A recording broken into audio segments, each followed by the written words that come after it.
Hey guys, it's Fred and Sheila Hi guys, hope you're doing well this evening. coming at you live. We're gonna play a little video here. It's got about 4 or 5 little sections.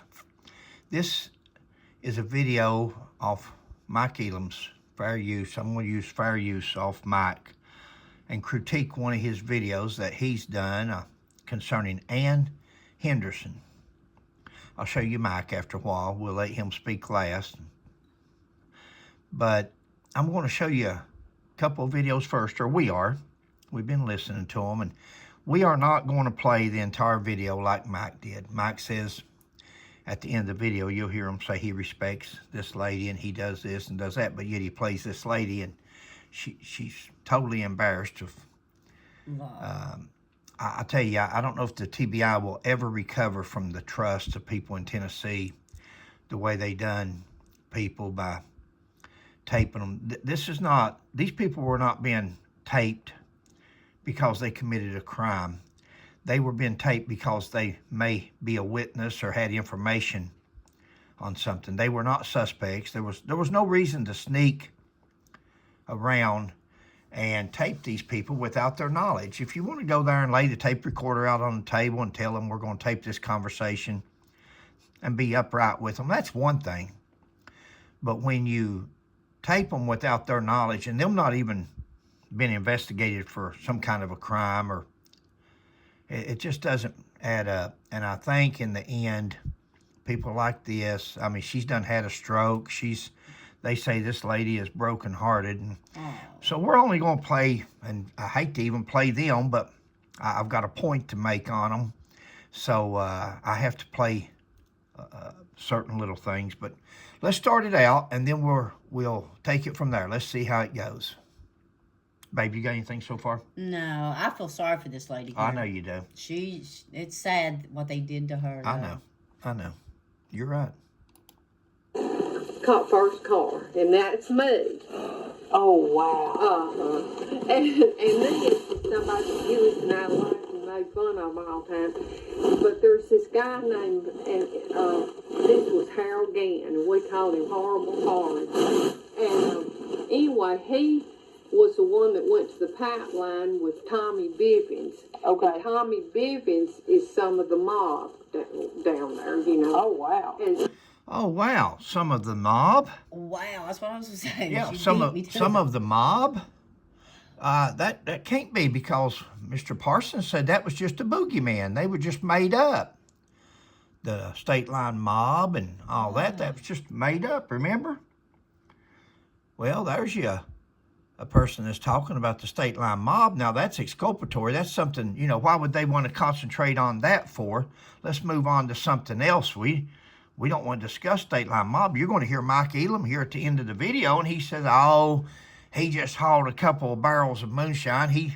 That don't mean there was a state line mob, and he tries to play it down. But there's what's behind this whole thing there, guys. As he was going through this video, and I've got all the pictures to show, we're going to do that in a minute, but this is it. This is about his book, Mike Elam's book. This is what, and you're going to hear him brag at the end how he got what he wanted.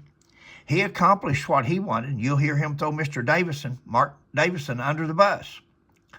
If you want to go after somebody, don't come after me. Go after Mark Davidson. He's the one that said he was murdered his wife. He would indict him.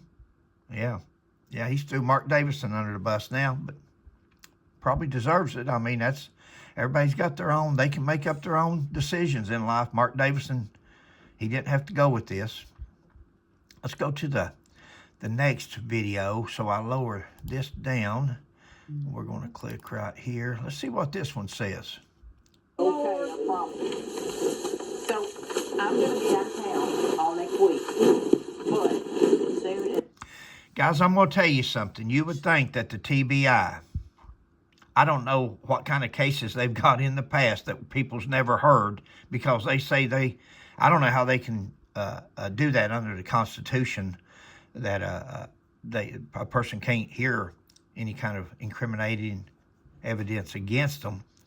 But you would think they would stick a mic on the outside of their jacket or on their lapel, or wear sunglasses with a camera in it. There's so many options out there today. This is what people did back in the 70s, 60s, and 70s. This is the kind of tape recordings you get where you had your old tape recorder in your pocket and it's rubbing the inside jacket pocket and so forth. You can't, I'd get them red on this board from you. I ain't gonna bring it back to you, I promise, but it'll be a couple of weeks. Listen, you can keep it as long as you want to. I just don't want to be a record about me. No, ma'am. Because I don't want people to not think I'm not crazy like. no, ma'am. No, ma'am. No, nobody's ever going to hear these tapes. Nobody's ever going to hear them. I just don't want them to be a record that I've talked to you guys or said anything. Guys, TBI, they've lost all their trust. Again, this is not a person that's been investigated for robbing a bank. She's not the one that allegedly committed a murder. She's not the one that's committed any crime. They're merely there to see what they can find out from her. They're merely there for rumors, because there's nothing she knows. If she wasn't on New Hope Road on August the 12th, 1967 at 5 to 6 o'clock in the morning, if she wasn't there, and if she didn't give somebody a gun or some ammo, or she doesn't know a thing about it, it don't matter. We're not trying to get Buford elected to an award for being the most loving husband in the world, for being the most faithful husband, for being the most caring. That's not what this is about. This is about the evidence that Buford Pusser killed his wife. Right. This is for nothing more than that. Listen to this lady, and then listen to the lady interviewing her, the TBI agent. Like that now, you can read my later stuff. I don't believe you were deranged. You were overcome with grief, and you had a lot of feelings and things you needed to tell him. Wow. You got anything, Plunk? What was she talking about? She's talking about letters where or she's something? saying that she was in love with Buford. The detective's telling her, she's trying to tell her, it's okay, you were just in love. Guys, the way I understand these tapes, it's hard to hear with the static in the background. But I'm thinking that she probably did date Buford Pusser, but it sounds to me like it was in the 70s. Sounds to me like it was after Pauline Pusser was killed. I didn't detect nothing that it was something going on while he was married. This was after Pauline was deceased. But we're gonna let's continue on and see what we got. Is that the one? Oh, we You just just played did it. that one, so yeah. I will let you get back to work. Thank you for seeing me. Oh, you sweet thing. You're so nice. I enjoy visiting with you, and I talked to Melanie, and she wants to come back. Is it okay if I bring her one day? It'll be great. Of course, bring her back. Let's tape some more so we can have some more tapes to put into our voluminous file. If we don't collect everything that we can, how are we going to have a file that's voluminous? Yeah, let's come back and tape some more. That would be fun. It'll be great. Okay. Well, we're not getting you. Well, you're the boss over there. We're not She's getting an you in easy trouble mark. by pulling you away from the office, are we? No, I couldn't be in worse trouble. It's the first mayor that I've ever had that we're not speaking to. Uh-oh. He wants things done different than what you're doing. It's a lady mayor, and all my friends have quit because of her. Oh, my goodness. And that I've worked with for years that have helped me, and, we've worked together, and all of them have quit, and she's friends with Dennis, and It's just a mess. it's a mess. Well, then let me let you get back to work before. She's friends with Dennis. I assume that she's talking about Dennis Hathcock, so that tells me that maybe this lady and Dennis doesn't get along because, ain't that what it sounds like? That's what it sounded like to me. We're just yeah. speculating. You're It's okay. right, You can right. speculate, but it's what it sounded like. That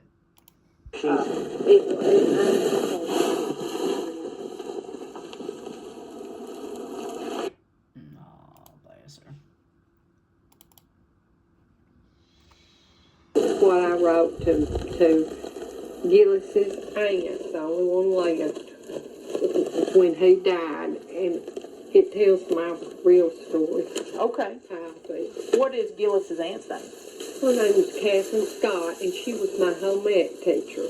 And, Okay. and Gillis and I, when we were back in the young, Gillis was a lot older than me, but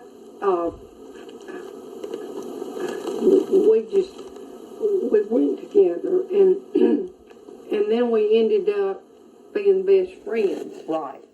And Gillis is who put up with me going with Buford. Right. In fact, he was the one that would help me get out of the house with me. Okay.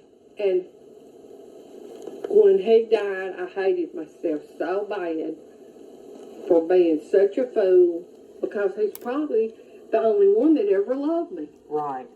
And so I wrote her, and when you read that, you'll understand that I'm not that other person. Oh, I would think that. Did you mail it to her, or?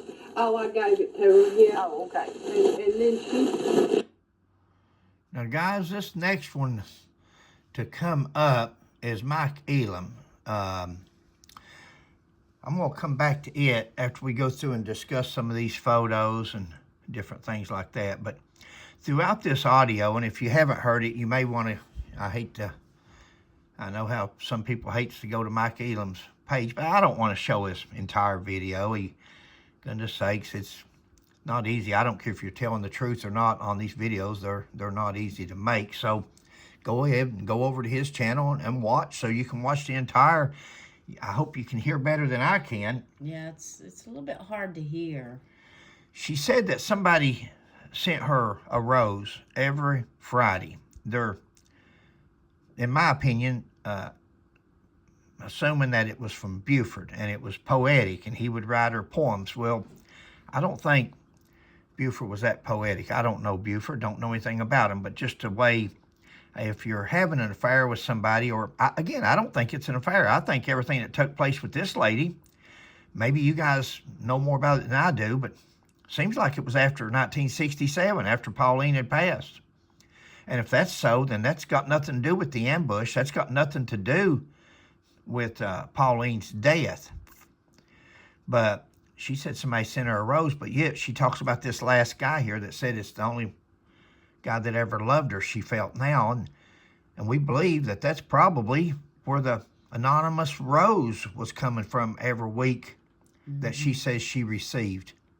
No. Not Buford. If you're just, there's no saying, and I don't want to, well, I won't even say that because that would be like something Oakley Baldwin said. So, but there's no saying about that. So if he's having his way with Miss Ann, why would, you don't have to court her. You don't have to buy her flowers. You don't have to do all that.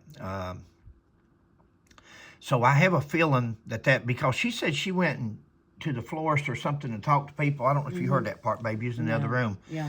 And she said that the florist, she was asking who was getting her the flowers, and she said it was a good-looking fella.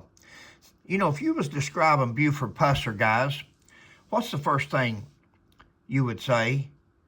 Well, I don't know. It's just a great old big huge guy. You might say he's good looking. Some women might. I don't know what a good looking man is, but I guess he's good looking to women. But if I was trying to describe Buford Pusser or somebody like him, I would say he's just a great old big. He's a huge guy.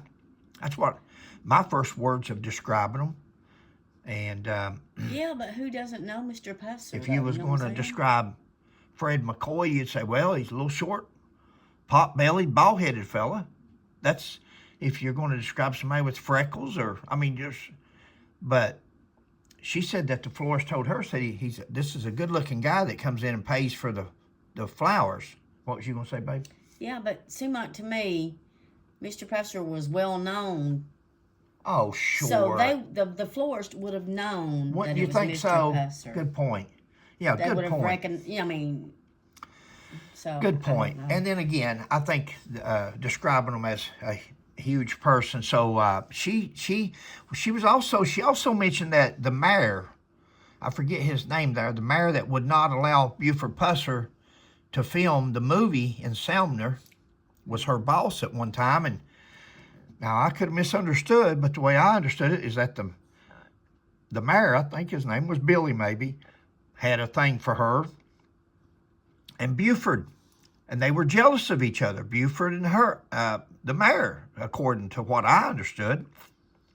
And so there's at least three that she's saying Buford, she's saying the mayor that she worked, and that she had to call and take her name off the script when they were filming the movie, that she didn't want her name on there. Well, that was more than likely, in my opinion, to please the mayor that she was.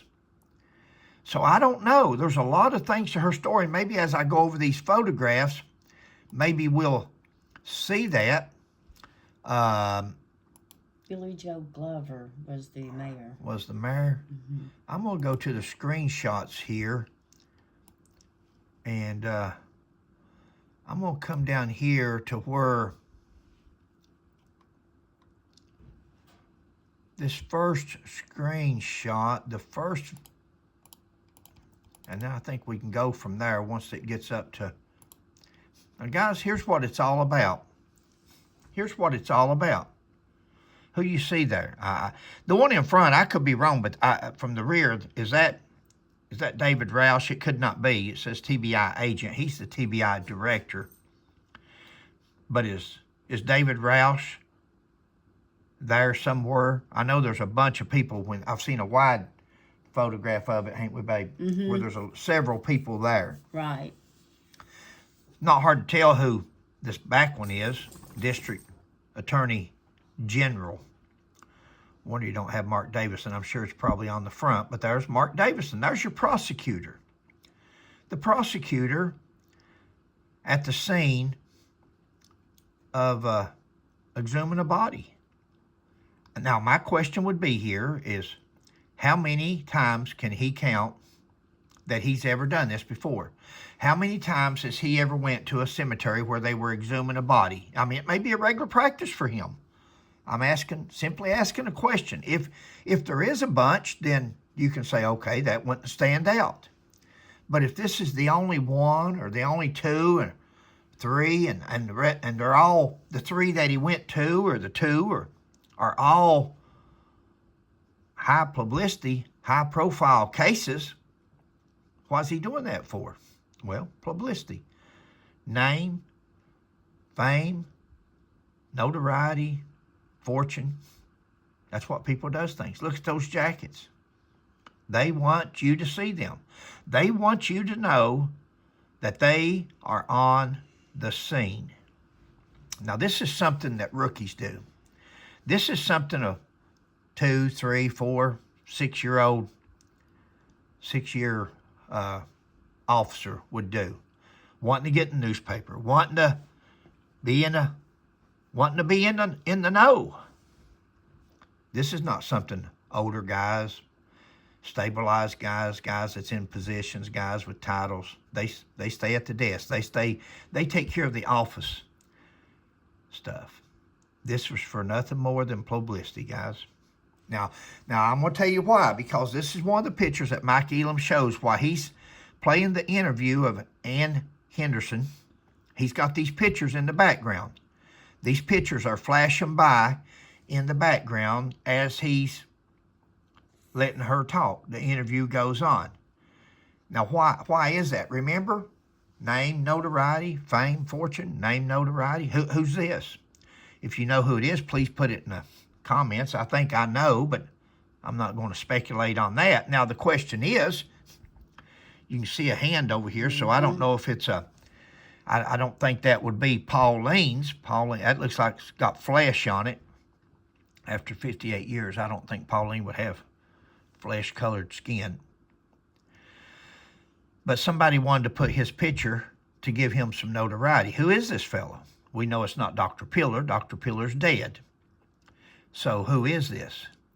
And why did Mike Elam feel it was so important to put a picture of him? Why did this doctor feel it was so important?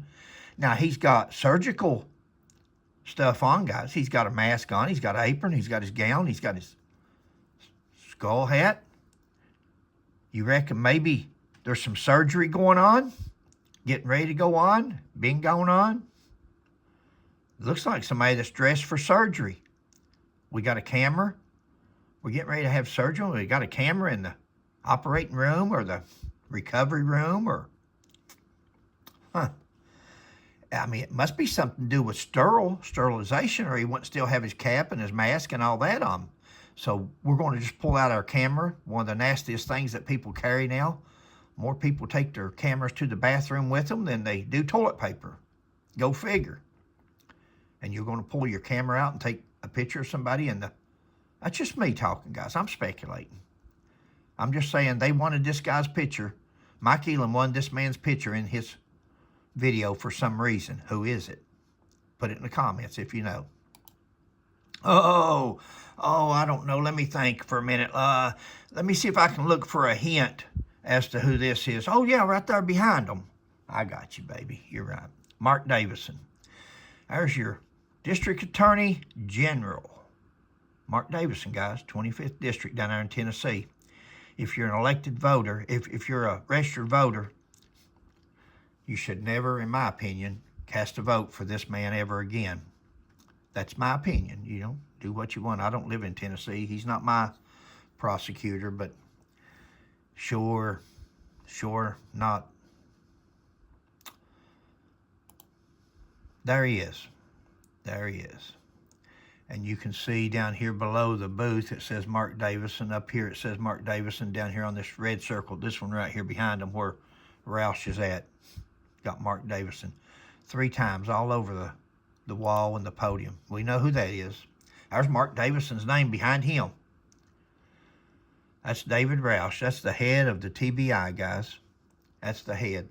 That's the one that said, when the report comes out, when this is all over with, see the evidence. You're going to be able to see all the evidence from the 1967 ambush site. He knew that was not the truth. He knew that all that physical evidence had disappeared. It was lost. But these are pictures that Mike Elam is fame, fortune, and name notoriety. He's put these guys in his video. Now, you'll hear him throw Mark Davidson under the bus when he does his interview. He throws him under the bus. You want to blame somebody, don't blame me. I got what I wanted. I accomplished what I wanted. He did. And now it's time to throw Mark Davidson. Go after Mark Davidson. Leave me alone, he says. That's David Roush. Now over here, Sheila, is that Dennis Hathcock supposedly right there? I'm thinking it was that one. Yeah, I think it was the short, chubby one. So there's Dennis Hathcock, and that's Harrison, Johnny Harrison. Mm-hmm. There's the road, guys. There's the road that Oakley Dean Baldwin says was a 1-lane gravel road. No way 2 cars could have passed on that road. No way they could have passed on the bridge. It's only 1 lane. Really? Here's a car. He's halfway setting off the road, but we've got another picture here in a minute. You'll see there's enough room for 2.5 cars to pass on that road, guys. Isn't that coming down the road? P.D. Plunk?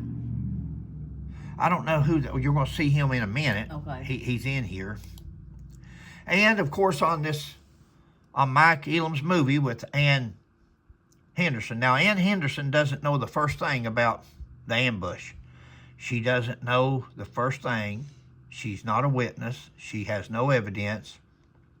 But yet they're interviewing her. They interview her about 3 or 4 times, from what I understand.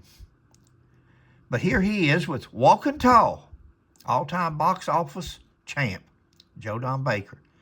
What does this have to do, guys, with a man killing his wife on New Hope Road? What does this have to do with it? See, this is the fame. We've got to have this. If we didn't have this here, we wouldn't even be looking at Buford Pusser for nothing. If Buford Pusser wasn't a movie star, wasn't a legend in McNairy County, who would want to go after him? Who would care what happened 58 years ago? If they couldn't prove it then, we wouldn't even be trying to prove it now. But here's Walking Tall. Now, this is in the background. I just don't have Ann Henderson talking. I'm talking for her. Sheila, you got anything? Interrupt me anytime. No, I'm just listening. But look there at Walking Tall. He talks all the time about this movie and how discredited and how brokenhearted he is because this movie's not true. But yet all they want to do, him and Mark Davidson, is talk about this movie and all the sequels. Oh, wait a minute. Here's another one. Here's another one, walking tall. Now, we're trying to look for evidence. We're trying to look for proof. Remember, he says there's all kinds of evidence that Buford Pusser killed his wife. Well, they've talked to two people that says their mother and their aunt was out smoking in a parking lot. They talked to a man that says that Buford was drunk when he wrecked, yet the state trooper says he wasn't, the FBI. They've talked to an ambulance driver that says he couldn't talk at all. His jaw was gone. Another state trooper said he couldn't talk. Jaw was gone. They're talking to this lady here because she's known around the city hall or the courthouse. She's known around town, I guess, and they're talking to her, but she don't know the first thing about Buford being killed, but they're showing these things of walking tall. Who's this, guys? Anybody know who this is? It don't have a name on it, but he shows this picture in the background. Now, I'm wondering, I've got an opinion, do you? I've got an opinion as to who it is, but I won't say. Let's just wait. You guys put it in the comments if you know who that is. It's somebody to do with this case. It's somebody to do with fame, fortune, and name notoriety. So something in there, fame, fortune, name notoriety, or this may even have to do with revenge. Who knows? There's some revenge dealing with Buford Pusser, of course. Who's that? Who is that fella? Put it in the comments if you know. Mike didn't have none of his photos labeled other than Davidson and Roush. And there's the newspaper that Mike Elam worked so hard to get. This is, guys, Mike Elam snookered. He hornswoggled the TBI and the prosecutor's office there, the attorney general, in my opinion. I'm just giving you my opinion. He hornswoggled them. He got them to follow. He had a playbook. It's called whatever the name of his book is. We'll see it again in a minute, and that's Pauline, I believe. Pauline Pusser. You know, the funny thing about them, these guys has taken, look up there in the left-hand corner, TBI. They've got their seal all over everything and their initials all over everything like it's official, like it's their material. That's a picture of Pauline Pusser. And, of course, there's Jim Moffitt, P.D. Plunk, and Carl Pusser, Buford's dad. I don't know for sure who this is. We have an opinion, but we're not for sure, are we, babe? Right. I think we covered her in one of our stories that we've done, and we think we know, but we're not going to say. If you know for sure who that is, put it in the comments. There's Dr. Pillar's report on Pauline, where she had no nasal fracture, she had no bruises, no scars, that's what that right there, no other wounds obvious or something like that. That's her. That's the report he done on Pauline. And there's Dr. Pillar. Now, guys, you know, there's two people here I'm curious about that they have, they've done many. They have done Ann Henderson. They've done all these people that they secretly recorded. They've done, in my opinion, they've done them all dirty. But two of the people they've done the dirtiest to me is this one right here, Dr. Pillar and Dr. Will T. Abernathy, I think was his name. Abernathy. Dr. Abernathy? No, Okay. the attorney, Okay. the prosecutor, Abernathy. This is Dr. Pillar, right? Harry Right. Pillar. And Will Terry Thank you, baby. Abernathy. Will Terry Abernathy. Okay. Was the prosecutor. Sheila, those are two dignified officials. Okay. Two professional, one's a doctor and a medical examiner here. The other one's a professional prosecutor. Mike Elam has talked about them and defamed them. And I know Mike says, oh, you can't sue a dead man. A dead man can't sue. I can say anything I want. Nobody can sue me. Well, I'm going to tell you what. One day you're going to be dead. I hope those families don't do you the same way you're doing their family. Unless you can show a conviction for some kind of a crime that this man or Will T. Abernathy has, unless you can show something where they were criminals or they were syndicate or mobs, How do you get off on taking professional doctors and actually a good, from what I can see, Sheila and I, we haven't seen the first We thing, have haven't we? seen the first thing. Yeah. About either one of these guys. No. And they talk, I don't know that, I think one of them at least got some family members living. I think Abernathy's got a son that's actually an attorney. Oh, wow. Where's he at? Why wouldn't you stand up for your father? I mean, why wouldn't you stand? If I was an attorney, I would sue him just to keep them in court for the next 5 years. I would sue. I would have depositions every other week. If I had to get a loan, I would just do that. Everything Mike Elam made on this book, he would spend on attorneys trying to defend himself just from depositions and court dates. And I don't understand this, because these two men, and we have looked, guys, we have looked. They have thrown these two under the bus also. They have tried to act like Dr. Harry Pillar would have covered for Buford Pusser. They've tried to act like Abernathy would have covered. Guys, these are not your investigators. It was up to Warren Jones. It was up to John Sloan. It was up to the TBI, State Police. Abernathy and Dr. Pillar would have had nothing. If the case was there, the police has to build the case. The prosecutor just prosecutes it. There's never been any evidence that Warren Jones ever went to Abernathy and said, I'd like for you to convene a grand jury. I'd like to take this case before a grand jury and see what they say. There's never, ever been any evidence that Warren Jones or John Sloan ever asked Abernathy for a grand jury or to do anything in that form.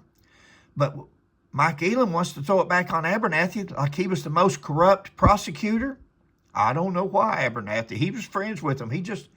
Mike takes everything that goes on. You're going to hear after a while where just because somebody's related to somebody, maybe they covered for somebody. Maybe the sky's falling, Mike. We don't prosecute people on maybes. We don't slander and libel people on maybes. You're talking about two professional men right there. Guys, this right here is Ann Henderson. That's the lady that was on that video talking. That's her when she was a young lady. Of course, she's elderly now. She's up there. In fact, she just had a stroke. Somebody told us a while back. Yeah. She's had a stroke since all this come about. They said she's didn't take this well at all once the audio tapes come out. And it's got to be embarrassing. Live all your life into the same community. They got her talking about the mayor that she works for. They got her talking about old boyfriends, old acquaintances. There's Buford in the jail. There's Ann Henderson when she was a young lady. And there's your road, guys. Same road you seen a while ago, only now it's black-topped with a double yellow line going down it. Still 2 lanes. It's more than 2 lanes. You've got probably 4 foot on each side of the hardtop to the guardrail. Plenty of room for 2 cars to pass. This is modern day, but the old road a while ago looked the same. They've just put up guardrails on the bridge. There's Pauline, ain't it, Sheila? Yes. This is just photographs that Mike Elam had flashing over the screen while she was... There's the M1. Yeah, there's the M1. That's the M1 that we still haven't figured out what the deal is on it. That's still not PD Plunk says Ricky Plunk says it's stolen. Says his dad said it's stolen. He says that his dad brought it in the day of Pauline's death. He's had it since the day Pauline was killed. How about that? You've got a gun that you picked up on the day that a woman's killed and a man's shot, and you give it to your son, and you're supposed to be a lawman?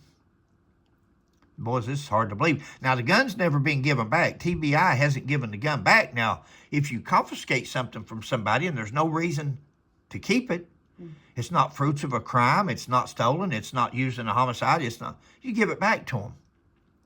Why has this gun never been given back? And if the gun's not given back, and it is fruits of a crime, it's stolen, it's not necessarily from the Air Force, not necessarily even from O'Neill Moffett. Maybe P.D. Plunk stole this gun. Maybe P.D. Plunk stole this gun from the sheriff's office. Don't worry about what Ricky Plunk says. Ricky Plunk and Mike Elam can tell us anything they want. We know that Ricky Plunk said that his dad gave him that gun, and that gun was stolen. That's what his dad told him. That's out of Ricky Plunk's own words, mouth. Right, babe? You got anything? No. What's the deal with this gun? Why hasn't Mike Elam and Ricky Plunk been charged criminally? Why? Why is that? They took the gun out and shot it. They've handled it. They both knew it's supposedly stolen. I have no reason to believe that it's not stolen. Why would P.D. Plunk tell his son, "Now this gun's stolen, son"? It could have been from anything, like you said. It doesn't necessarily have to mean it has any connections with the ambush. It could be on one end and then. Well, I think it is. I think it is. I think it's connected to the ambush. I think he's had it since the day that Pauline was killed. Of course it's got something to do with the ambush. Of course it does. I mean, it has to have. His dad said it was stolen. Right. And he said he's had it since the day of the ambush. And Ricky says, oh, he got it out of Buford's car. I don't care where he got it from. If he got it out of Buford's car, then he's a conspirator to a homicide. Then why didn't he take that gun to Warren Jones or John Sloan back in 1967? Right. I would have been flagging Warren Jones down. I would have been flagging TBI or something. I would have said, hey, guys, look here. Buford Pusser called me and told me to get this out of his car. You may want to look at this. Yep. You don't take it and hide it. We don't think that happened. We don't think Buford Pusser called nobody from the hospital with his jaw hanging down, and you've got 4 different people that says he couldn't talk. Mm-hmm. He couldn't even holler for help. Nobody could make out what he's saying. This gun, we feel, is involved in some way. Some way, form, or fashion, yeah. And if it is, why hasn't Mike Elam and Ricky Plunk been charged? Mr. Davidson, now since Mike Elam wants to throw you under the bus, you're going to hear at the end here, Mike Elam throwing you under the bus. So if Mike Elam's going to throw you under the bus, why don't you have these people look at this gun and see why Mike Elam and Ricky Plunk hasn't been charged?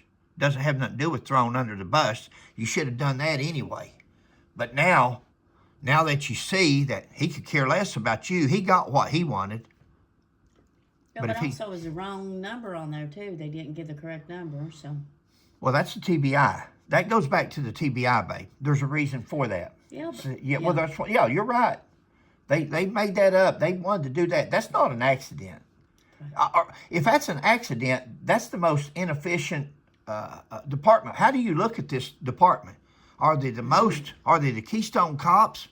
Are they really that bad? I find that hard to believe. Is Mr. Davidson really that bad of a prosecutor that he can't read a report where he doesn't know the difference between healing and a well-healed wound?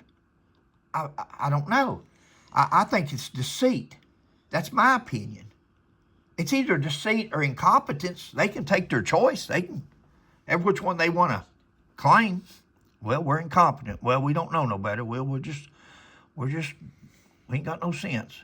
Or they can say, yeah, we meant to do it. We was trying to cover it up. We didn't want nobody to know where this gun come from. We want them to think Pauline's nose had just been broke. I don't know. Look here. There's you a newspaper article. There's you a big story. That was on the news. Exhuming Pauline Pusser. Sheriff Buford Pusser's wife. You think that didn't get some press coverage, guys? We done an autopsy on her. We dug her 2 kids up on her chest because we didn't want to tell nobody. We wanted to do it as a secret so nobody would cause us any issues in court. And all we found out was that she'd been shot upside the head, a glancing wound. Dr. Pillar says she had a glancing wound down the left side of her head. There's you a glancing wound. It glanced, took off the side of her head. Mm. We found out she was 33 years old and murdered.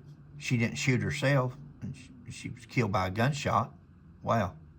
58 years later, a big autopsy. Disturbed 3 graves instead of. There's that road again. There's another picture. He's posted it twice because whenever these pictures come up, I would just screenshot them. So look here, guys. Whoa. Why would we have a picture of a Cadillac here? Remember, there was no Cadillac. There was no.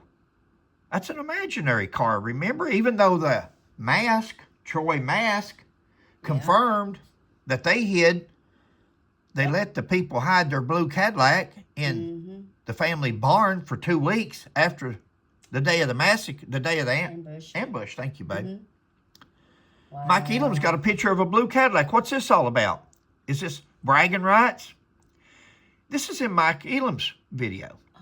Why would Mike Elam, that says Buford Pusser killed his wife, why would he have a picture of a blue Cadillac there? I don't know. What is it? A trophy? Is it W.O. Hathcock's? Is it the one Towhead White had? Is it just a picture that Dennis has provided Mike? Here's my dad's car. This is his car from back then, and they're bragging about it, and they're saying, "Hey, I don't know. I'm speculating. I'm questioning." Huh? Interesting. Ain't it, babe? Mm-hmm. Why would there be a picture of a blue Cadillac if they're wanting to emphasize that Buford Pusser killed his wife? Why? I thought they said there wasn't one. They did. They said there was no. It's an imaginary car. It's a phantom car. Mike Elam calls it. So but yet he's got a picture of. Now, he don't have a story behind it. I guess he can say anything he wants now. Yeah. I have a feeling that's probably W.O.'s car that Dennis had a picture of, and it's for bragging rights for later on down the road where Mike and Dennis can have a good laugh and say, look here, there's Dad's car. There's the blue Cadillac. Wow. I don't know. Yeah. Again, guys, lack of information leads to speculation. Yep. That's Dennis Hathcock right here. That's Dennis right there. But more importantly, look right here, guys. Boom, boom. See them 2 bullet holes? There's 2 bullet holes there, and there's one up here on the roof. When they drove by, they missed. They missed Buford. By then, he's laying over in the seat. Now, you got to understand, you're driving down an old bumpy gravel road, 60, 70 miles an hour, trying to watch not bump into the car next to you. Why would they allow him to get that close to the car? Babe, who knows? Why would they allow Mike Elam to rule the TBI's investigation? Why would they allow Dennis Couch? Mr. Parsons said he only trusted 5 people, and Dennis Hathcock was one of them. Wow. Dennis Hathcock was one of the only people he trusted. Dennis Hathcock's got a rap sheet a mile long. He's told Mr. Nix, call you Mr. You worked for it. He said you earned it. You earned it. Yeah. You earned it. Well, Told another person it was an honor to meet them. They're a convicted felon. Honor to meet you. And there they are looking in the car. wow. There's your New Hope Road, guys. Yeah. There's your New Hope Road. Now, Oakley Baldwin says, hey, guys, let me ask y'all something. Where's that at, babe? Over here. Oh. Let me ask y'all something. Who did this? Yes. Who did We're this? curious. Got this in the mail today. Certainly didn't pay for it. Certainly wouldn't buy it. Now that I got it, I'm definitely going to do some videos on it. But look what somebody sent. Somebody sent that to you. Somebody sent it. Did Oakley Baldwin send it? Did somebody buy it off Amazon and send it because they wanted us to look at it? Ever who did, we're going to do it. You can bet on it. That's Oakley Baldwin. That's what's running Mike Elam crazy right there. Oakley Baldwin has got 3 books out to Mike's 1. Wow. And he copied off Mike. Poor old Mike. But what we were talking about was the road, how wide it is. There you go. Picture's worth 1,000 words. Oakley Baldwin says it was an old gravel 1-lane road. New Hope Road was. Why? Guys, you can drive on that road back in the old days. Now, guys, you're going to hear, I won't mention his name, but one particular fellow says, look at this picture here. This is not a picture of 1967 ambush. This is way back when Buford got cut the first time and had to go to the hospital. Well, we'll show you something later on that will prove differently. We'll show you something later on that proves differently. Right here. There you go. Look at the date here. Can you? Yeah, There you you can go. zoom it in, yeah. August the 17th, guys. August 17th, 1967. Why would they put a Wow. picture of Buford Pusser being stabbed or cut or whatever, car wreck or whatever, before, and post a picture like this as if this is his picture? Because this is his picture, guys. This picture is from the 1967, right there, Yep. ambush. Tennessee. This was 5 days Wow. later. 5 days later. Now, whether they've done used it 2 or 3 times, and this is just another rerun of it, or they're doing a story on it. Mm-hmm. This may even be Pauline's funeral. They may be covering his wife's funeral on this and showing that picture again. But that's not a previous picture. That's the ambush. That's what Buford Pusser's jaw. That's the blood that he's already lost. Imagine what's in that car between him and Pauline, and look down here at his sheet and underneath him. He's laying in a pool of blood right there. His eyes look weak there. Oh yeah, he said he took 6 pints of blood when they got him to the hospital. Oh, my Lanta. Of course, there's where Pauline's head was laying up against the door.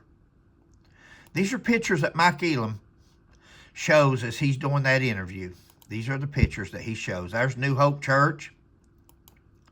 There's the bridge. There's your 2-lane road right through. Here's the middle of the road. This would be right where your yellow line is today. Today, yeah. There's your guardrail up there. This side over here's just got a board, I believe. I think that was just they don't have a guardrail on this side, but you got a 2-lane road there. Plenty of room for, especially if you're an old country boy or back in the day. There's New Hope again. There's Pauline. Look here, guys. Look what he's posted, another picture of New Hope Road.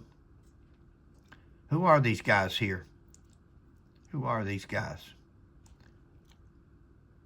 Guys, talking to somebody earlier, and they said that they were talking about how big Buford was and how the reenactors, they tried to make a big deal that Buford was so big that nobody could have shot Pauline sitting next to Buford because he's so big. Guys, they didn't shoot Pauline from over here when they were side by side. There's 5 bullet holes back here in this rear window. There's 5 bullet holes. They started shooting when they come up to the side of that car, to the back rear fender of that car. They started shooting. They put 5 rounds through that back window. One of them come through and went through right here and exited. And at least 2 of them hit Pauline in the back of the head. And then as they drove up beside that car and got right here to this rear passenger window, either there or the driver's window, while Buford's laying over in the steering wheel trying to drive, laying over in the seat, they shot her in the left side of her head, and it blew this window out, the passenger front window. It blew that window out and a piece of her skull. Remember that x-ray a while ago? A piece of her skull is missing. Dennis Hathcock should have picked that up because he said that was laying in the ditch on New Hope Road. You're going to see here in a minute. There's all of them gathering around. Right here, somewhere in this ditch line, down this road, is where Dennis Hathcock parked his motorcycle and said he found a piece of her skull. And he could see the casings up and down the road here, scattered up and down the road. Look at your 2-lane road there, guys. I was looking at that. Look at your 2-lane road. Another vehicle passed there, of course. Now, there's PD Plunk, babe. Ain't it? That's PD Plunk right there. Yeah. There's Abernathy. This little guy right here. I bet you that's Abernathy's car. Big Lincoln or something there. There's Abernathy. Well.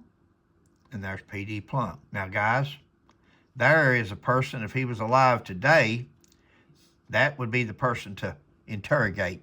Since he's not alive today, they passed up their chance to interrogate Dennis Hathcock and Ricky Plunk, his son, Mr. Nix. That's Will Terry Abernathy, I believe. Okay. I believe that's the prosecutor. And he just went out there because this is a scene that's... And there's Mr. E himself.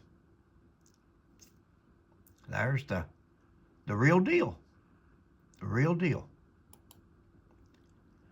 Now, guys, let me go to this one. The other story. This is Mike Elam's page. The other story, because the last thing he says on his page always is, we finally got justice for Pauline. This is Mike Elam's post, February the 22nd, 2016. Wow. February. You can go to his YouTube page, click on his photos, and go all the way down. It's easier to do that than it is go through all of his pages. Go all the way down through his photos, come up on this one. Go to his Facebook page. Facebook page. Is that what I said? Or I said YouTube? Yeah. Thank you, babe. Sorry. Oh, no, I love it. Love you correcting me. Keep me straight. Pauline Pusser was said to be an exotic dancer when Buford met her in Chicago. Was said by who, Mike? Was said by who? Because people's asked Mike who. Mike couldn't tell them. He don't know who said that. Well, when somebody says that and you don't know, it's usually because you started the rumor. Here's somebody. Yeah, that's what I was reading. Who said, if you have nothing to back that up, but somebody saying it, then it is not a fact. It is a straight out lie and slander. If you have no way to prove she was indeed an exotic dancer, got a ad or paycheck stub from where she worked, got any kind of... I'm sure it'll say proof or something. Yeah, you can go there and look. This clown cannot back up or prove with evidence anything he says. They're talking about Mike Elam here. I don't believe for a second that comes out of that dingbat's mouth. Yes, I do believe Pusser probably blurred the line at times between right and wrong. Well, he who is without sin cast the first stone. But we're not here to say Buford was squeaky clean. We're not here to say he was the deacon in the church. We're here to say that there's no evidence. There was no evidence then, and there's no evidence now that he murdered his wife. That's what we're saying. Right. Now, we're almost done here. Daggone, we're going to go a little bit over. Looks like Maybe on hit what? okay, you got it there. Never This is mind. just about 10 or 15 minutes long, but I want you to hear Mike Elam Okay. because we're going to make some points here. I'll stop it as we go. We just heard from Ann Henderson, who was probably one of the people who knew Buford best, more so than anyone else in this story at the current time. Now, we heard her say that Hugh Kirkpatrick was one of the first people to find Buford that morning, and she talked about how much she loved Hugh Kirkpatrick. And then she mentions, of course, that Kirkpatrick, his wife, was related to Buford, which makes you wonder, the morning of the ambush, if Kirkpatrick didn't show Buford a little favoritism in the way that he handled the incident, taking his gun. See, guys, how Mike will always makes you wonder if he didn't show him some. He would probably show him more favoritism or anything, just as been a police officer from one police officer to another. Makes you wonder who's related. Don't know what happened to it. How We don't know what happened to the gun. 58 years later, guys, we don't know what happened to Buford's gun when they took it that morning. Well, we're supposed to prosecute Buford Pusser 58 years later, and they didn't even look at his pistol back then. That's not something we can do today, Mike. That's something the TBI, blame that on Warren Jones. was preserved as a possible piece of evidence. We've heard stories about how that Kirkpatrick told Buford to shut up, to keep quiet. Now, guys, where have we heard that at? Where have we heard that? Why is Mike Elam not playing a tape of Mr. Kirkpatrick telling him that? Where have we ever heard that at? Do we have a tape? Did the TBI go talk to Mr. Kirkpatrick? I believe he's still alive. Hugh Kirkpatrick, I believe he's still alive. Does the TBI have a tape interview of him and him saying this? Because I haven't seen it. It's possible. Again, we don't have everything. We haven't seen it.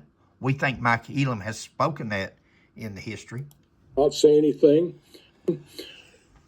You have to wonder if that was, he was trying to help Buford to keep from talking, or if he told him to keep quiet.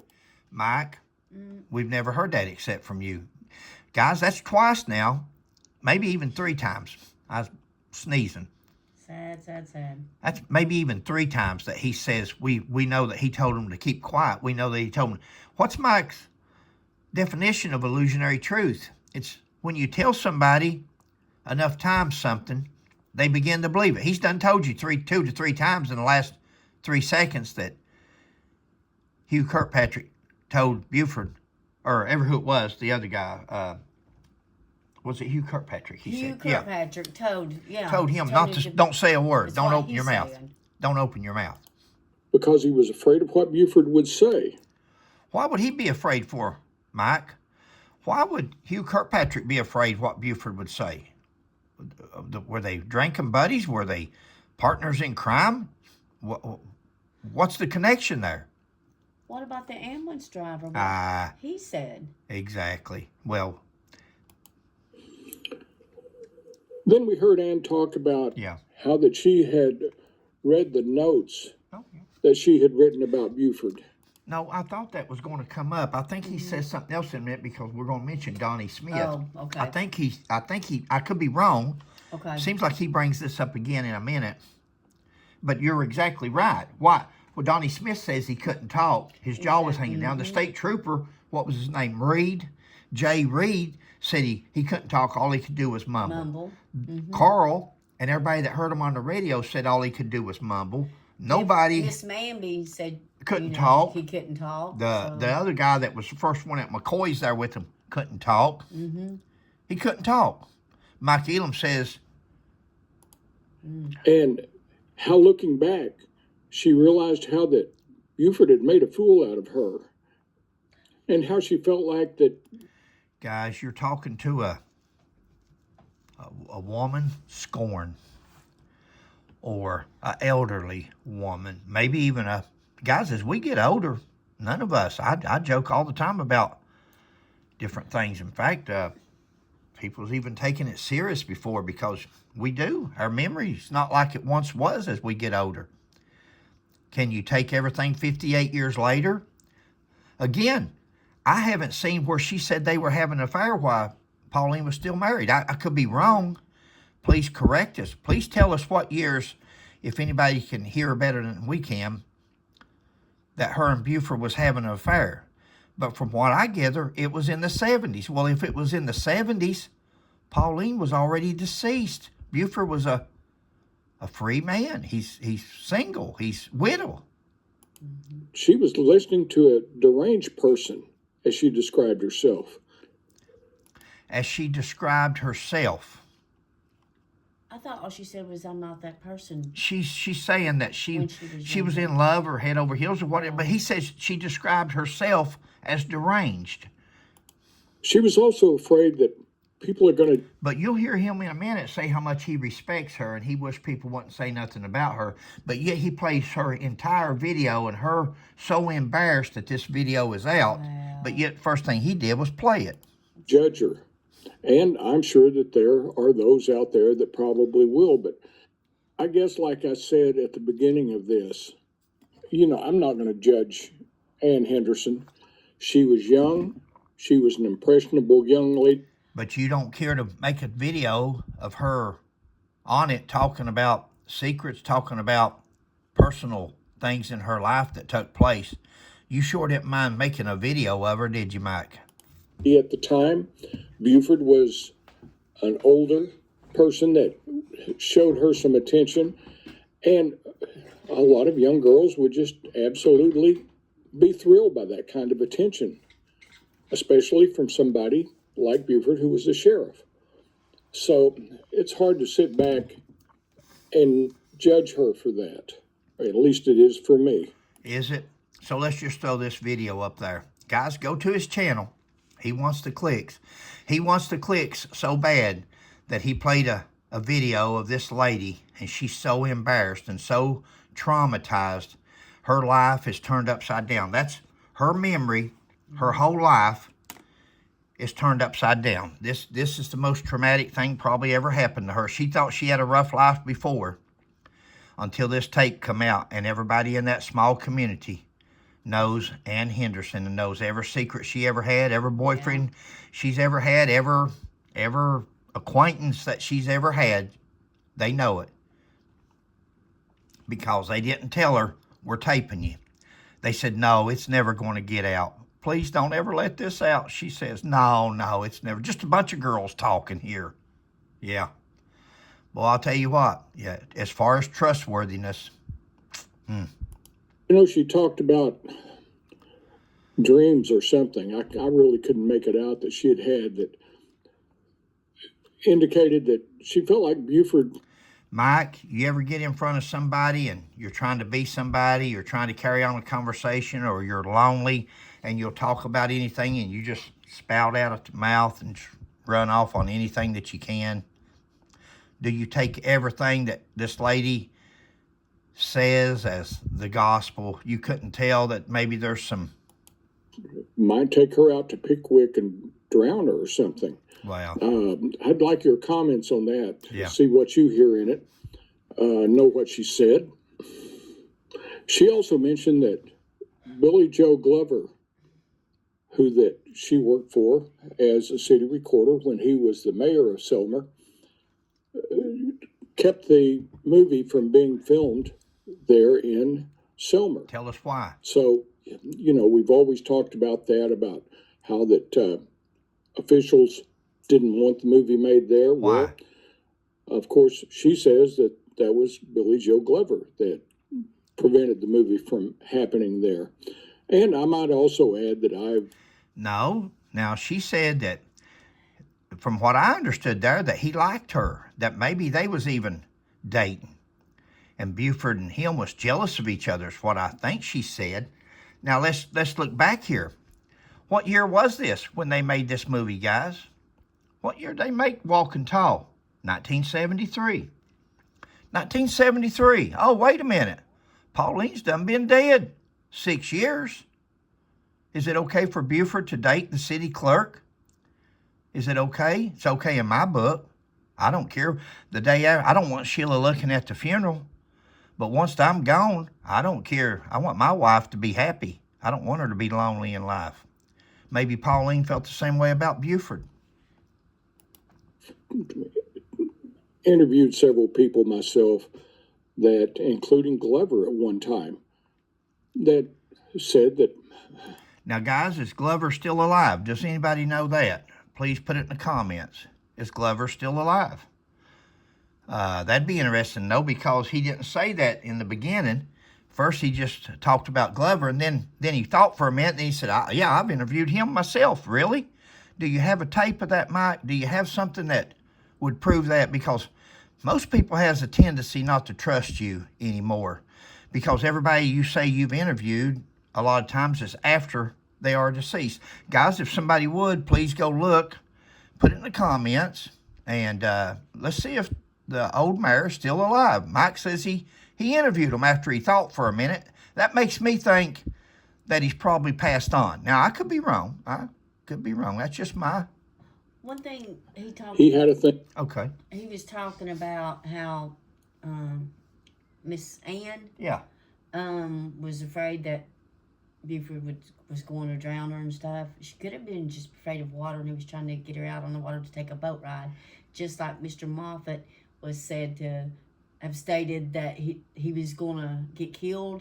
They put it as Buford was going to kill him. Oh, yeah, just that, But that's it a was good point. from Yeah, what Jim his Moffat job says if I don't get out of description. here, I'm going to get killed. Mm-hmm. Meaning that Buford was arresting everybody. Buford's got everybody mad. Not that Buford was going to kill them. Right.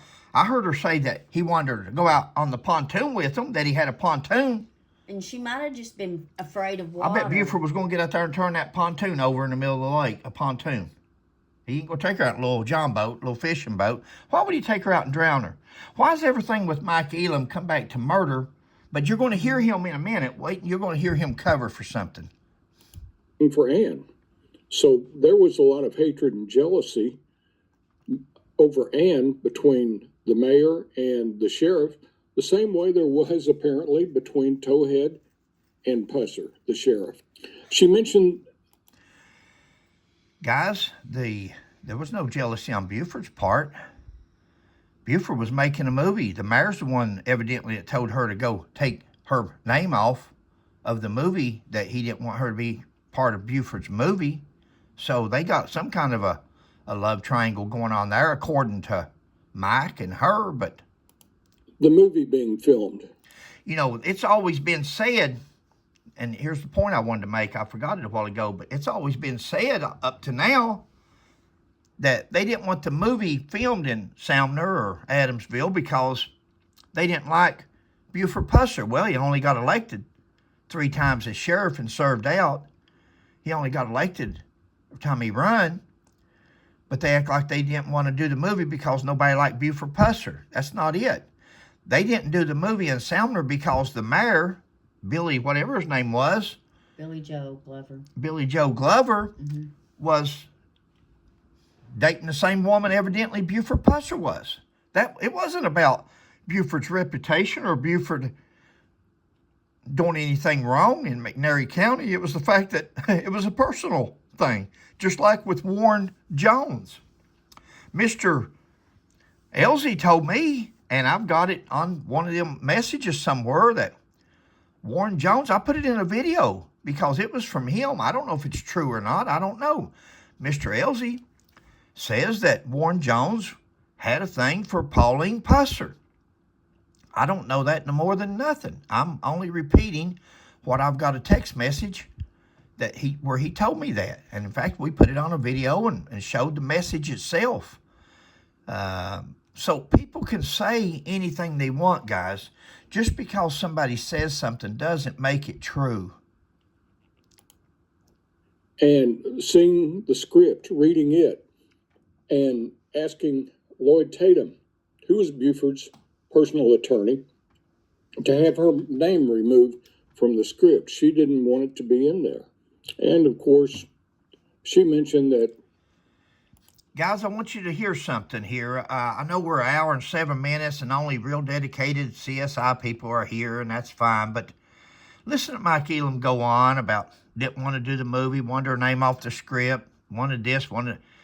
Guys, where's the evidence that he talks about? Where's all the evidence that Buford Pusser murdered his wife?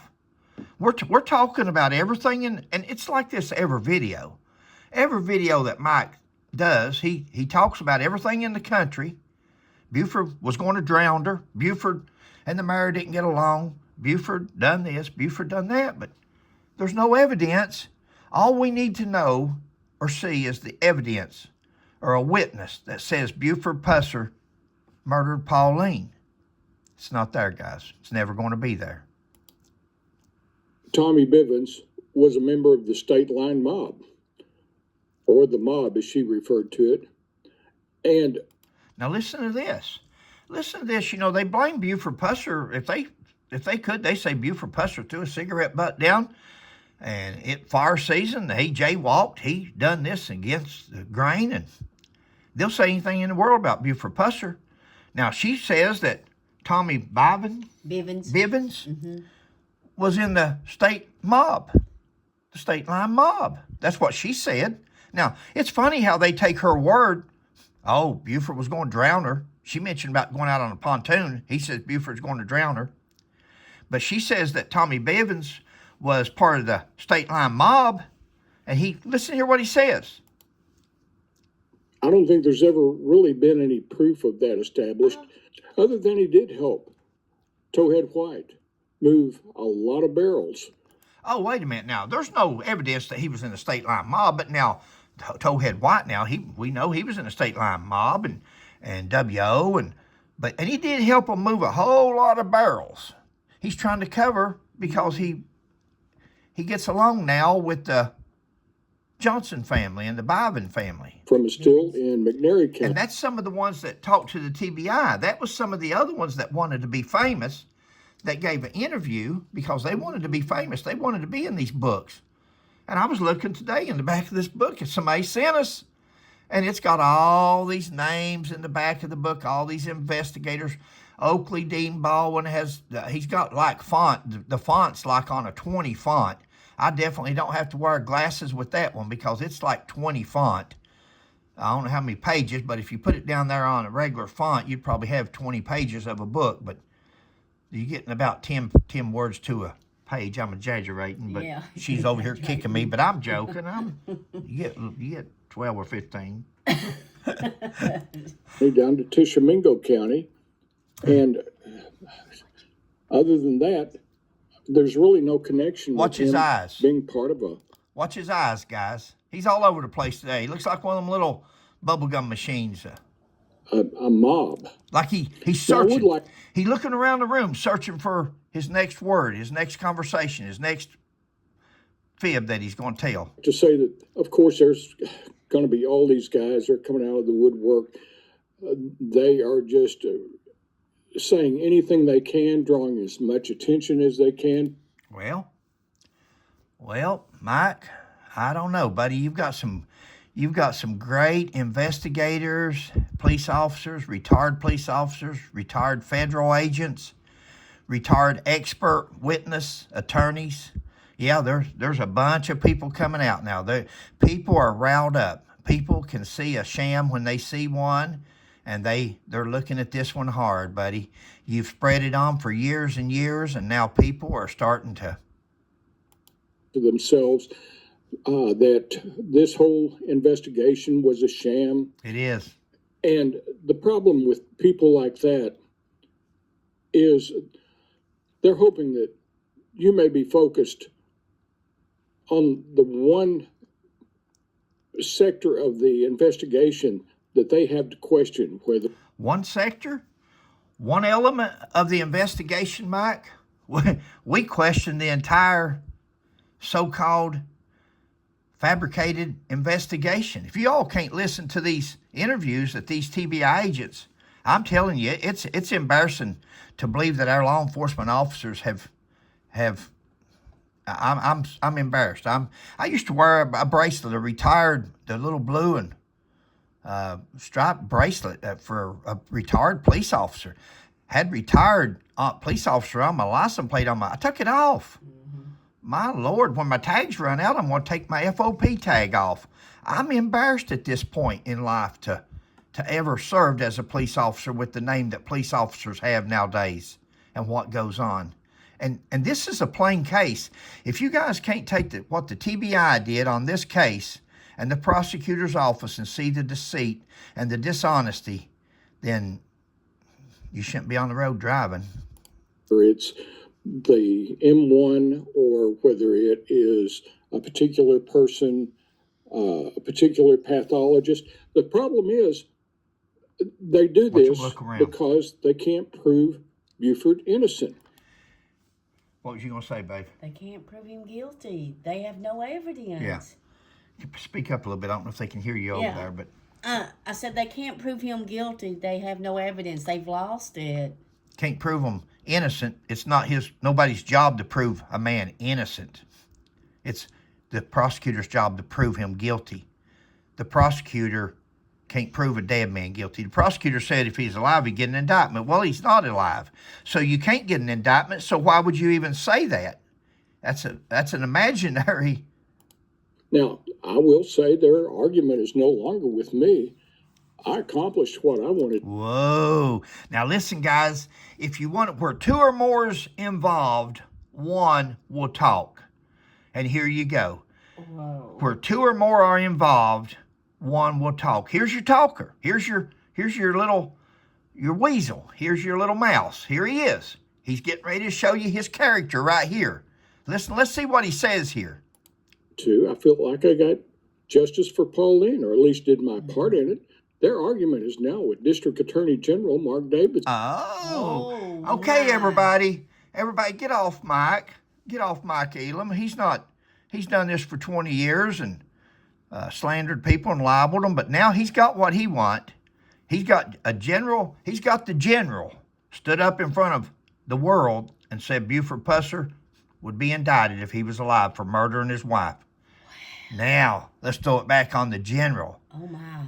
Mike, you're forgetting, big guy. You were in possession of a stolen gun, possible murder weapon, pal. You better watch. You might want to watch your step, young man. I bet Davidson's saying right now. Oh my. He's the Guys, I'm going to tell you something about prosecutors and dirty cops. I'm going to tell you about them. They're as apt to go after you or somebody in your family or anybody they're as apt to do that. If a cop is dirty, if a prosecutor is dirty, watch out. They're dirty. Like I've said before, if you'll lie about one thing, you'll lie about five. If you'll deceive somebody about one thing, you'll deceive them about five. If you'll prosecute or charge somebody or claim that somebody did something and they're innocent or it can't be proven, then you're liable to do it to somebody else. A person's past often predicts their future. If you can't trust them, you can't trust them. Wow. Mike Elam was in possession of a stolen gun, according to Ricky Plunk. one that they're going to have to convince that, hey, you got it all wrong. I don't think that's going to happen. And of course, there's talk of lawsuits against the TBI, lawsuits against Mark Davidson, and who knows else. But that's... Guys, the reason Mike's bringing up lawsuits, Mike wants your lawsuits. There's some of us out there that don't mind lawsuits. There's some of us out there that don't have a pot to pee in or a window to throw it out, and we just don't care. But you talk about publicity, Mike says, oh, there's people out there just wanting to get publicity any way they can. Well, if you do, just file a suit and keep them in court for the next 5 years with depositions and continuances and run them attorney bills up. Unless you've got attorneys that's chomping at the bits to say, hey, yeah, everybody else is getting famous with the Buford Pusser case. Everybody else, these expert witnesses, these doctors, these pathologists, these blood splatter experts, everybody's getting famous except attorneys, other than Mark Davidson. He's the only attorney getting famous. Now, if we can get some lawsuits filed, we can get some attorneys in court, we can get some depositions, we can get those depositions made public. Wow, you talk about pushing that book even more. So if he can talk about these lawsuits and get somebody out here filing these suits, and I agree, I say file the suits. I say put Mike Elam under oath, put David Roush under oath, put Mark Davidson under oath, put Michael Parsons under oath. And let's ask some of these real hard questions. Let's get down to the nitty gritty. They've been in charge of this investigation so far. This is their moment. They had their moment. Now, all somebody's got to do is file some suits, and let's get these guys under oath, and let's see where it stands, because surely these guys are smart enough to not lie under oath, under penalty of perjury. You would hope so. We may get to see.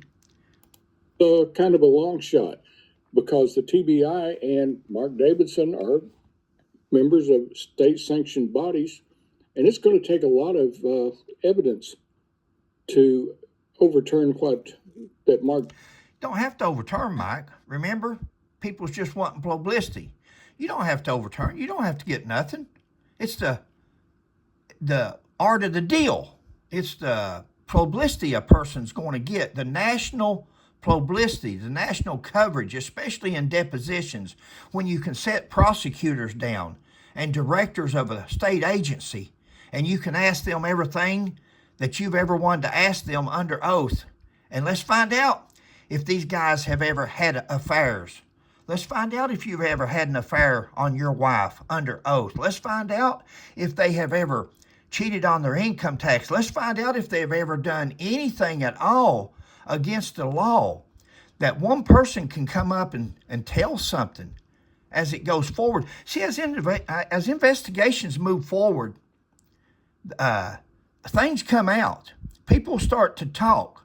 Look over there. What's that guy's name they got over there in Venezuela? Now, all of a sudden, since they've got him out of that country, all these people's coming out and telling how they were tortured, how they were this, how they were that. Now that he's gone, same way with this. Once the lawsuits are ever filed, for publicity purposes, you're not going to put nobody in jail. You're probably not going to get no money, but daggone, look at the publicity. And especially if you can put some of these questions from the depositions in the newspaper. Guys, this may be in two different parts. If you can put some of these questions in the newspaper in these depositions, and then somebody else hears and they say, no, that ain't what happened. I remember that. And then they start coming forward. Oh, man, you don't even know what lawsuits are going to do. Somebody's just got to start filing lawsuits and get this thing in court and in depositions so these people can be put under oath. Davidson stated when he said that if Buford were still alive today, he'd been indicted for Pauline's murder. And he said that about a dead man. Knowing you're not going to indict a dead man, knowing you're not going to be able to take a dead man to court. So when he said that, he stole Buford Pusser's fame. Remember the narrative you all were on, in my opinion? So all these guys are out there making a lot of noise, and it's simply because they can't prove that Buford was innocent. Guys, you don't prove somebody innocent in America. It's the prosecution's job to prove a person guilty. Now, a lot of guys will come back and say, You've heard me say that. It wasn't up to Buford to prove his innocence. Well, obviously, Will Terry Abernathy back in 1967 didn't take any step. Now, Will Terry Abernathy's got a son out there somewhere. This ain't the only time Mike talks about Will Terry Abernathy. He's got 3 or 4 videos on here where he talks about him like a dog. If I was an attorney and that was my dad, if I didn't do nothing but keep Mike Elam in court for the next 5 years, that's what I would do. To show that he was guilty, that took the current District Attorney General, Mark Davidson. No, you're slandering the wrong Attorney General. You're going the wrong way there, Mike. You're off base there, pal. You're off base there, in my opinion. Stepping up, picking up that mantle and moving. Why didn't Will Terry Abernathy hold a press conference and have his name all over the courthouse there? Why didn't Will Terry Abernathy be out here everywhere campaigning with his sign going after Buford? He was going after truth. The truth wasn't there. Now, the other one with these signs everywhere, I seen a billboard the other day. It could just be something on Facebook somebody's put up, but it looked like he had a billboard up in Tennessee there. And I'm thinking, wow, have you ever seen such a narcissist in your life? Forward with it, looking at all the evidence, looking at all the proof, and saying, hey, there's enough here that I would ask that if he were alive, that he'd be indicted. But that's about as close as we're going to get to a conviction, because you can't.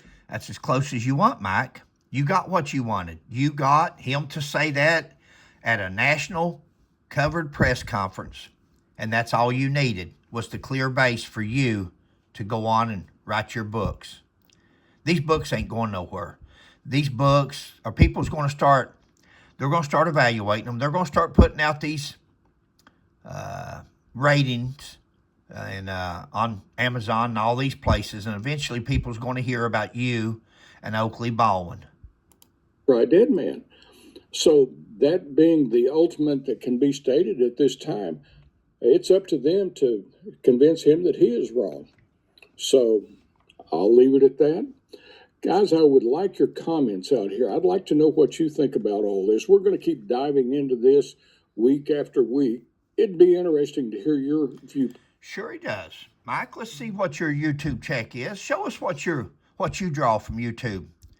You know, you got to make at least $100 a month before YouTube even pays you. I get $100 every 2 or 3 months, something like that. Mine's for this right here, guys. He can say justice for Pauline. I'm going to tell you, this is justice for everybody.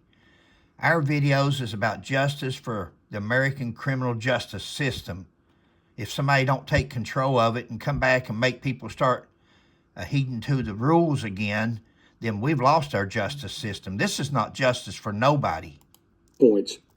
And I would ask you to be honest. Don't come to the page leaving comments about, well, Buford was innocent.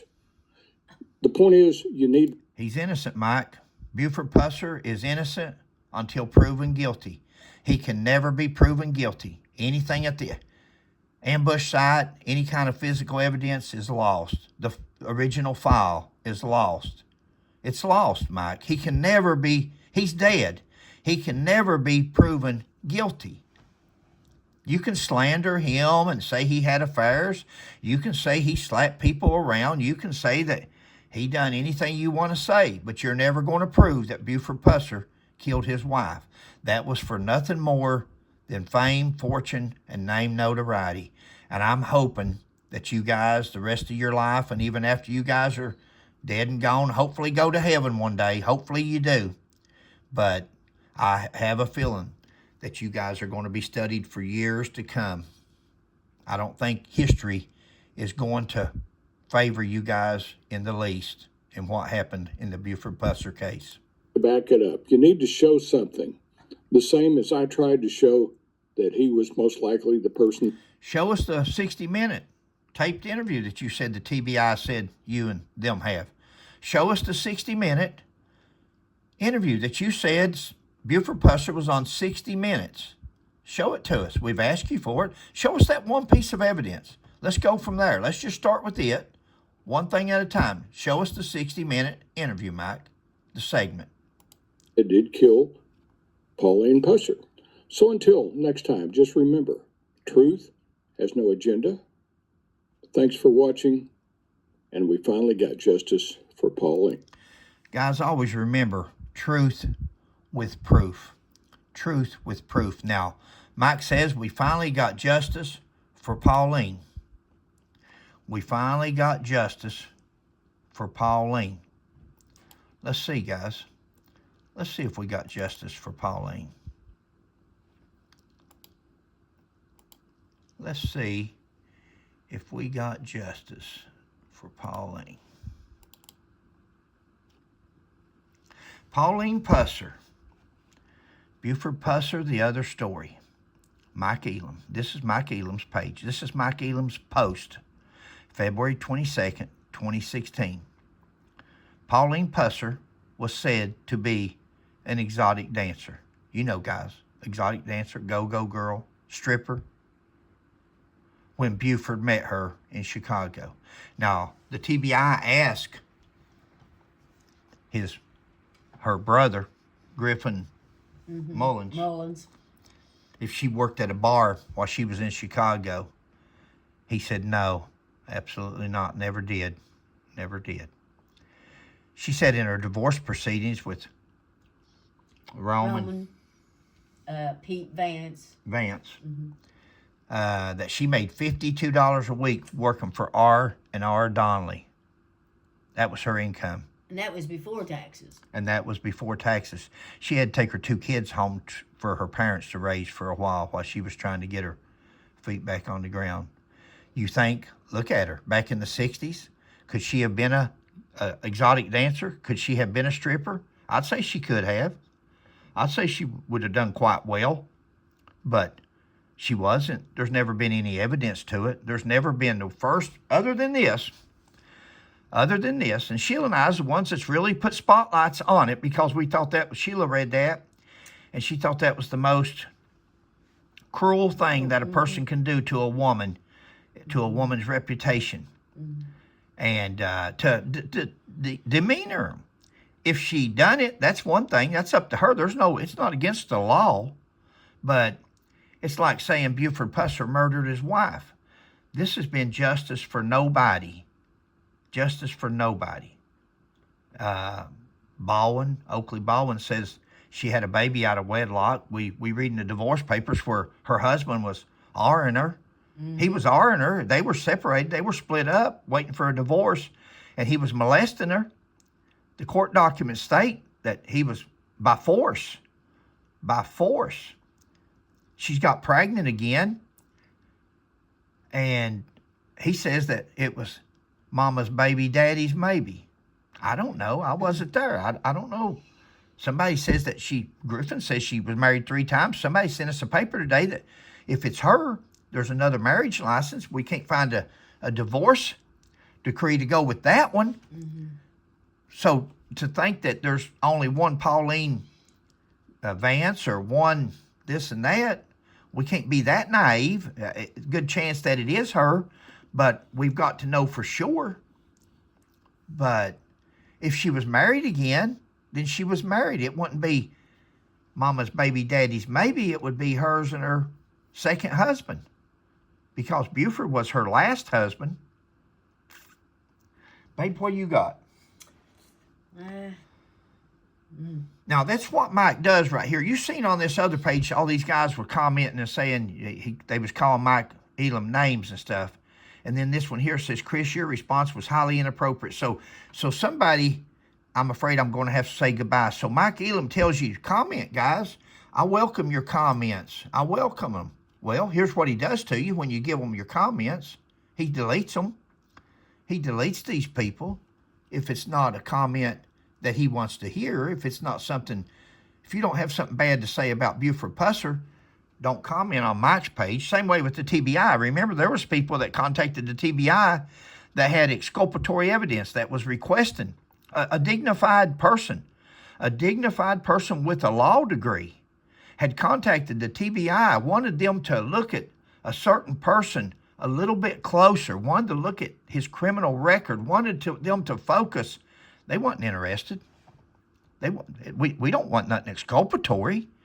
If you ain't got nothing bad to say about Buford Pusser, don't contact us. Now, that's my opinion. I don't have nothing in writing that they said that, but they pushed her off like they wasn't interested, in my opinion. It's a shady deal. It's a sham all the way through, guys. Definitely going to be 2 videos, and unless you got something, I'm done. No, I was just going to say actions speak louder than words. But Actions speak louder than words. We agree. Catch you next time, guys. Thanks.